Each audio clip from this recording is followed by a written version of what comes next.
कहानी की शुरुआत होती है एक सिंपल से अपार्टमेंट कॉम्प्लेक्स में, जहां एडम नाम का एक लड़का चैन की नींद सो रहा होता है। सुबह देखने में बिल्कुल नॉर्मल लगती है, लेकिन तभी एक अजीब और डरावनी सी आवाज उसे नींद से झटके से जगा देती है। उसका दिल जोर से धड़क रहा होता है।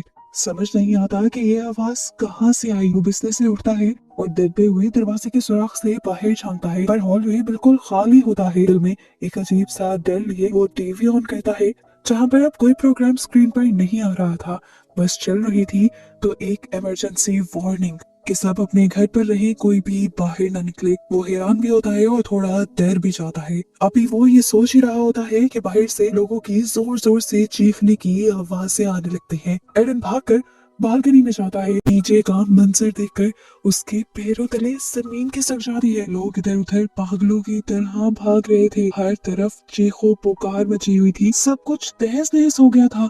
लोग एक दूसरे को बेदर्दी से जानवरों की तरह काट कर खा रहे थे। तभी अचानक एक हेलीकॉप्टर कंट्रोल खो बैठता है और सामने वाली एक बिल्डिंग से टकरा कर क्रैश हो जाता है। ये धमाका इतना तेज था कि एडन पूरी तरह हिल गया। फिर वो नीचे सड़क पर देखता है, जहाँ भीड़ में एक छोटी बच्ची थी। उसे लगा कि वो भटक गई होगी, लेकिन अगले ही पल वो बच्ची भयानक तरीके से अपने पास पड़े एक आदमी को जानवरों की तरह काटने लग जाती है और उस पर हमला कर देती है। ये देखकर एडन डर जाता है और समझ जाता है कि अब ये जो लोग उसे नजर आ रहे हैं, ये इंसान नहीं रहे बल्कि ज़ॉम्बीज़ बन चुके हैं। डर के मारे एडन वापिस अंदर भागता है और बालकनी लॉक कर देता है। वो जानता था कि ये वायरस तेजी से फैलता है, कहीं ये वायरस उसे भी शिकार न बना ले। अब वो डर रहा था, उसके सांस फूले हुए थे। वो भी अपने आप को नॉर्मल नहीं कर रहा था कि तभी उसके मेन डोर पर जोर जोर से नॉक होने लगी। एडन डरते डरते सामने गया तो वहां पर उसका नेबर था। इंसानियत के नाते उसने दरवाजा खोल लिया, क्योंकि उससे पहले उसके नेबर ने उसे यकीन दिलवाया था कि मैं इन्फेक्टेड नहीं हूँ। वो आदमी बताता है कि मेरे दोस्तों ने मुझ पर हमला कर दिया था, लेकिन मैं किसी तरह बच आया। एडन जो इस टाइम उसके पीछे पीछे था, उसकी गर्दन पर वो काटने का निशान देख लेता है और समझ आता है कि ये आदमी भी कुछ देर में वही ज़ॉम्बी बनने वाला है। एडन अभी सोच में ही था कि वो क्या करे कि वहां आदमी की आंखें सफेद पड़ने लगी। एडन ने अपनी सेफ्टी के लिए एक चाकू उठा लिया और जैसे ही वो आदमी बाथरूम से बाहर निकला तो वायरस ने उसकी बॉडी पर असर दिखाना शुरू कर दिया।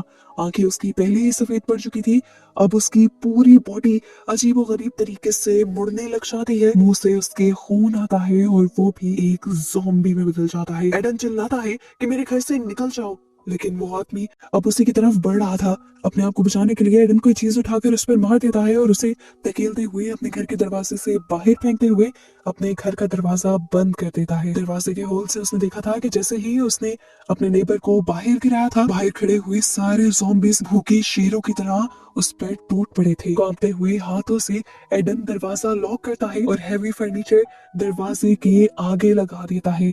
वो डर भी रहा था और उसे ये भी एहसास था कि वो अपने इस फ्लैट में पूरी तरह अकेला है। मैसेजेस चेक करने पर उसे अपने पेरेंट्स के टेक्स्ट मिलते हैं।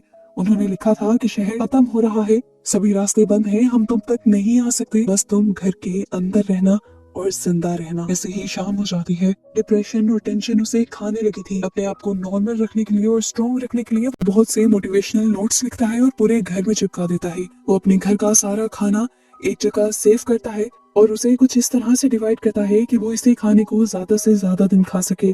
दिन गुजरने लगते हैं और एक हफ्ता बीत जाता है। वो रोज लैपटॉप पर वीडियो डायरीज रिकॉर्ड करता है ताकि उसे ऐसा महसूस हो कि वो किसी से बात कर रहा है। रोज वो पेरेंट्स को कॉल करने की ट्राई करता है, पर कोई जवाब नहीं मिलता। पानी खत्म हो जाता है, यहाँ तक कि पानी के नल भी सूख जाते हैं। एक एक कतरा पानी आना भी बंद हो जाता है। अब तो खाना भी ना के बराबर बचा था। उसे लगता है कि वो इस शहर का आखिरी इंसान है। एक दिन जब वो कंप्यूटर यूज कर रहा होता है, तभी उसे छत से कोई आवाज आती है। वो अपने आप को तैयार कर रहा था किसी भी खतरे के लिए। एकदम से ऊपर से वेंटिलेशन टूटती है और वेंटिलेशन डक्ट के अंदर से एक ज़ॉम्बी बनी औरत अचानक से एडन के ऊपर हमला कर देती है। वो घबरा कर पीछे हटता है, पर ज़ॉम्बी फिर भी उसके ऊपर हमला करने के लिए आती है। एडन उसके आगे से निकलकर पीछे होकर उसे चकमा देते हुए उसके सर पर कोई चीज मारकर आखिर उसे मार देता है और इस मर्तबा भी बच जाता है। उसने पहली मर्तबा किसी इंसान को मारा था और वो बहुत ही ज्यादा पैनिक कर गया था। वो उस लाश को साइड पे करता है और दोबारा वेंट के सर्फ बोर्ड को ब्लॉक कर देता है और उसके ऊपर टेप शेप भी लगा देता है कि अब के बाद कोई यहाँ पर ना आए। मुश्किलें दिन ब दिन बढ़ती जा रही थी और वो और भी ज्यादा डिप्रेस होता जा रहा था। एक दिन अचानक उसका फोन बजता है और इस टाइम उसकी मॉम का एक वॉइस मेल आया था। उसके दिल में भी एक उम्मीद जागी। फाइनली उसकी मॉम ने उसे मैसेज कर दिया था। वो मैसेज सुनता है, उसकी मॉम उसे बताती है कि ये ज़ॉम्बी बने लोग उनके शहर के पास आ गए हैं और अब पता नहीं वो कभी जिंदगी में मिल भी पाएंगे या नहीं। उनकी ये बातें सुनकर वो उदास ही हो रहा था कि अगले ही पल मैसेज में अजीब सा शोर सुनाई दिया। ये शोर ऐसा था कि इंसानों का नहीं लग रहा था। साफ जाहिर था कि ज़ॉम्बीज़ उसके मॉम डैड पर हमला कर चुके हैं। इसके बाद आखिर में वो अपने मॉम डैड की मरती हुई चीखें सुन पाता है और ऐसे लाइन कट हो जाती है। एडन के लिए इस पूरे पीरियड का ये सबसे मुश्किल लम्हा था। इतने दिन उसने अपने मॉम डैड की कॉल का इंतजार किया और जब कॉल या मैसेज आया अभी तो उनके मरने का। एडन वही जमीन पर गिर गया। अब तो उसकी जीने की उम्मीद भी टूट गई थी। उसकी फैमिली भी नहीं रही थी, इसीलिए उसने भी सुसाइड करने का फैसला किया। उसने कैमरा ऑन किया और उसने अपनी शक्ल देखी जो बिल्कुल सूख चुकी थी। उसने अब वीडियो रिकॉर्ड करना शुरू की और कहा, मैंने बहुत कोशिश की लेकिन अब मेरे अंदर हिम्मत नहीं बची। पहले पानी खत्म हुआ था, फिर खाना खत्म होने वाला है, बिजली भी चली गई है और भूख प्यास से तड़प तड़प कर मरने से अच्छा है कि मैं एक ही मरतबा खुदकुशी कर लूं। ये कहकर वो वीडियो बंद करता है और रस्सी का फंदा बनाते हुए वो कुर्सी पर चढ़ जाता है। लेकिन इससे पहले कि वो अपनी जान लेता, उसकी नजर सामने वाली खिड़की पर पड़ती है जहां सामने वाली बिल्डिंग में एक और लड़की थी, एक जिंदा इंसान जो कि ज़ॉम्बी नहीं थी। और एडन को उसे देखकर ऐसा लग रहा था कि जैसे उसे नई जिंदगी मिल गई हो। उसी टाइम एडन ने सुसाइड का फैसला छोड़ दिया और वो नीचे उतर आया। जल्दी जल्दी में नीचे उतरने के चक्कर में उसका गला भी घुटने वाला था। खांसते हुए वो खिड़की पर भागता है। वो लड़की भी उसे देख लेती है। पहले तो उस लड़की को लगा कि शायद एडन भी एक ज़ॉम्बी है, इसीलिए उसने अपनी खिड़की का पर्दा गिरा लिया। लेकिन एडन को तो यही उम्मीद नजर आ रही थी। एडन ने भी अगले दिन तक खिड़की के सामने बैठकर उस लड़की के खिड़की के पास आने का इंतजार किया और जैसे ही वो लड़की खिड़की के पास आई तो एडन ने पेपर पर हाई लिखकर दिखाया। उस लड़की को भी समझ आ गई कि एडन ज़ॉम्बी नहीं है। उस लड़की की भी अब वही फीलिंग थी जो एडन की थी। वो लड़की भी पूरी एक्साइटमेंट से हाई करती है और यहाँ ये दोनों ही 42 दिनों के बाद एक दूसरे को देखकर मुस्कुराते हैं। एक दो दिन तो ये पेपर पर लिख लिख कर बातें करते हैं। लड़की का नाम ईवा पता चलता है। ईवा एडन से पूछती है कि क्या तुम्हारे पास कुछ खाना है। एडन बताता है खाना तो नहीं है पर पानी है। ऐसे ही कुछ दिन और गुजर जाते हैं और एक दिन तेज बारिश होती है। एडन की खुशी का ठिकाना नहीं था क्योंकि पानी का एक सोर्स मिल गया था। घर के सारे बर्तन बालकनी में रखकर वो पानी जमा कर लेता है और हफ्तों बाद नहाता भी है। उसे पता था कि ईवा के पास भी पानी खत्म हो गया है, इसलिए वो ईवा तक पानी पहुंचाना चाहता था, लेकिन घर से बाहर वो निकल नहीं सकता था। बहुत सोचने के बाद उसने एक आइडिया लगाया और घर के सारे कपड़े बांध कर एक रस्सी बनाई। उस रस्सी की बॉल बनाते हुए उसने ईवा तक फेंक दी। ईवा ने जैसे ही वो बॉल पकड़ी तो उस रस्सी के जरिए एडन ने ईवा के पास पानी की बोतल पहुंचाई। लेकिन जैसे ही वो पानी की बोतल बालकनी की रेलिंग से टकराई तो वहां पर बहुत ज्यादा शोर हो गया और शोर से अट्रैक्ट हो गए ज़ॉम्बीज। रस्सी और रस्सी के पीछे एक जिंदा इंसान को देखकर ये ज़ॉम्बी ईवा वाली बिल्डिंग के ऊपर चढ़ना शुरू हो जाते हैं और एडन भी ये सब देख लेता है। ईवा को बचाने के लिए एडन एक बोतल ज़ॉम्बी के ऊपर फेंकता है ताकि वो उसका ध्यान भटका सके और इस काम में वो कामयाब भी हो जाता है। ज़ॉम्बी का ध्यान अब एडन की तरफ आ गया था और वो अब एडन ने बिल्डिंग के ऊपर चढ़ने लगा। एडन भी ऊपर से बेसबॉल लेकर तैयार हो गया और जैसे ही वो ज़ॉम्बी उसके करीब आने वाला था एडन ने जोर से वो बेसबॉल उसके सर पे दे मारी और ज़ॉम्बीज़ इस तरह नीचे गिरकर मारा गया। फाइनली ज़ॉम्बी से तो बच गए थे, लेकिन मसला तो वही था कि अब भूखे और प्यासे थे ये दोनों। एडन को पता था कि खाना ना मिला तो भी मर जाएगा और अगर उसने खाना ढूंढने के लिए थोड़ा सा रिस्क ले लिया तो कुछ परसेंट उम्मीद है उसके बच जाने की। ये सोचते हुए फाइनली वो कोई 45 दिनों के बाद घर से बाहर निकलता है और आसपास देखता है तो कोई ज़ॉम्बी नहीं था। उसे अपने नेबर की लाश वहीं जमीन पर पड़ी मिलती है। जल्दी से वो उसकी पॉकेट टटोलते हुए उसकी चाबियां निकाल लेता है ताकि वो उसके घर से कुछ खाना चुरा सके। लेकिन इतने में ही यहाँ पर ज़ॉम्बीज़ का एक झुंड आने लगा। एडन ने देखा कि उसके पास इतना टाइम नहीं था कि वो अपने अपार्टमेंट में वापस जा सके। ज़ॉम्बीज़ से बचने के लिए वो वहीं उसी लाश के साथ लेट गया और उसने दूसरी लाश को अपने ऊपर कर दिया और खुद भी मरने का नाटक करने लगा। पुरानी लाश की स्मेल की वजह से ज़ॉम्बीज़ को लगा कि एडन भी मरा हुआ है, इसीलिए वो एडन को इग्नोर कर आगे बढ़ गए और ऐसे फाइनली उसकी जान बच गई। ज़ॉम्बीज़ के चले जाने के बाद वो उठकर अब अपने नेबर के घर चला गया था। उसने जाकर देखा कि बेड पर एक लाश थी। उसने ये देखने की जहमत भी नहीं की कि क्या वो लाश कोई ज़ॉम्बी तो नहीं, और वो किचन में चला गया। किचन का सामान देखकर तो उसकी खुशी का ठिकाना नहीं रहा था। उसके लिए तो वहां पर खजाना था, बहुत सारा कैन फूड, पानी और सब कुछ। वो जल्दी जल्दी बैग्स भरने लगता है और अचानक से अंधेरे में से कोई उसके ऊपर हमला कर देता है, जिसे वो एक लाश समझ रहा था वो असल में एक ज़ॉम्बी ही था। अपने आप को बचाने के लिए एडन पास पड़ा एक लैंप उठाता है और उसके सर पर दे मारता है, पर यह ज़ॉम्बी इस तरह तो मरने वाला नहीं था। वो दोबारा एडन पर हमला करता है और एडन नीचे होकर अपने आप को बचा लेता है और इस मर्तबा उसे आखिरी हमले में हर हाल में ज़ॉम्बी को मारना था, नहीं तो खुद भी इन्फेक्टेड होने के उसके चांसेस बढ़ जाते। इसने यहीं से एक आइस तोड़ने वाली एक्स उठाई और जोर से ज़ॉम्बी को मारी, जिसकी वजह से फाइनली ये ज़ॉम्बी मर गया और आखिरकार एडन सारी चीजें लेकर फाइनली अपने घर लौट आया। घर आने के बाद उसे एहसास हुआ कि ज़ॉम्बी ने 2 से 3 मरतबा उस पर हमला किया था। क्या उसके जिस्म पर कोई चोट का या काटने का निशान तो नहीं था? अच्छी तरह अपने आप को चेक करने के बाद वो अपने आप को साफ करता है। उसे खाने के साथ साथ वहां पर 2 वॉकी टॉकीज भी मिले थे और इन वॉकी टॉकीज की उसे खाने से ज्यादा खुशी थी, क्योंकि वो बहुत ही अकेला फील कर रहा था और उसे किसी से बात करनी थी। उसने सारे काम छोड़कर सबसे पहले बहुत सारे कपड़ों से एक जिप लाइन बनाई और वो वॉकी टॉकी सामने इवा की बालकनी तक पहुंचाई। उस रात पहली मर्तबा इन दोनों ने एक दूसरे से बात की और दोनों ने ही इतने दिनों बाद किसी इंसान की आवाज सुनी थी। ये दोनों बहुत ही ज्यादा खुश थे।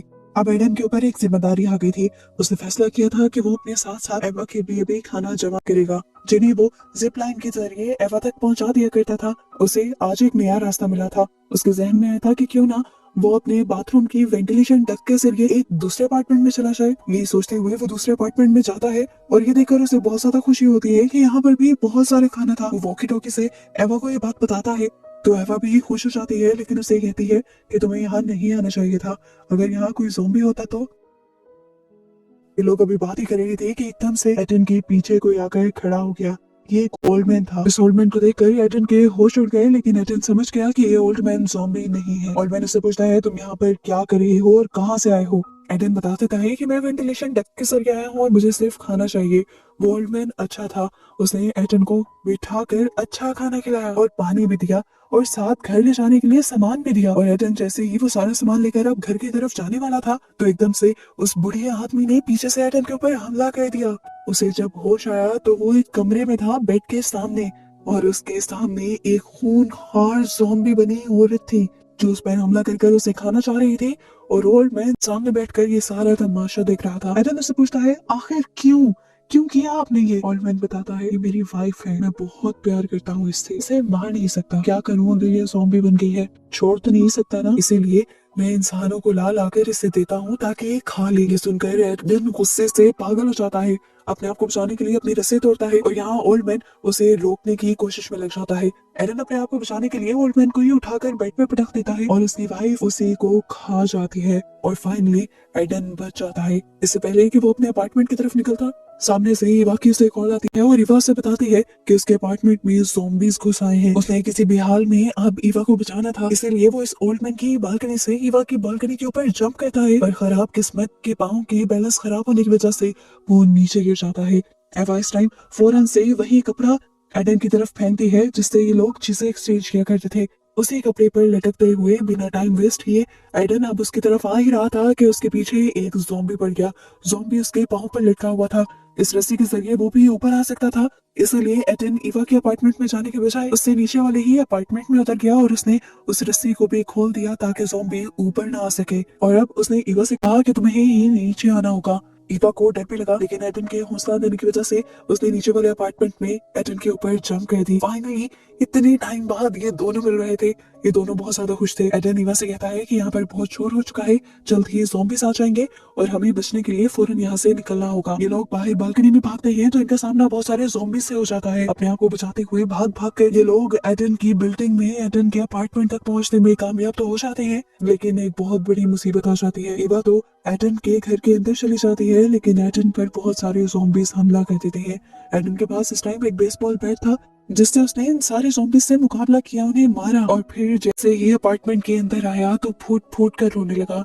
इस टाइम वो खून से लथपथ था। उसने एवा से कहा, मुझे मार दो, मैं अब जल्दी ज़ॉम्बी बन जाऊंगा, मुझे मार दो।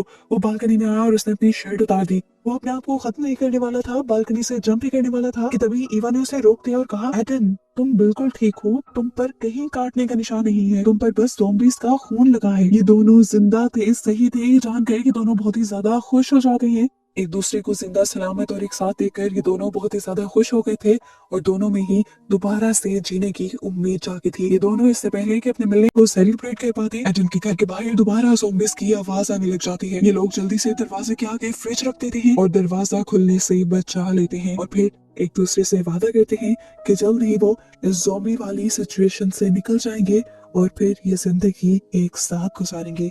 ये कहकर ये दोनों एक दूसरे को हक करते हैं और इस तरह इन दोनों के मिलने पर ये मूवी यहाँ खत्म हो जाती है।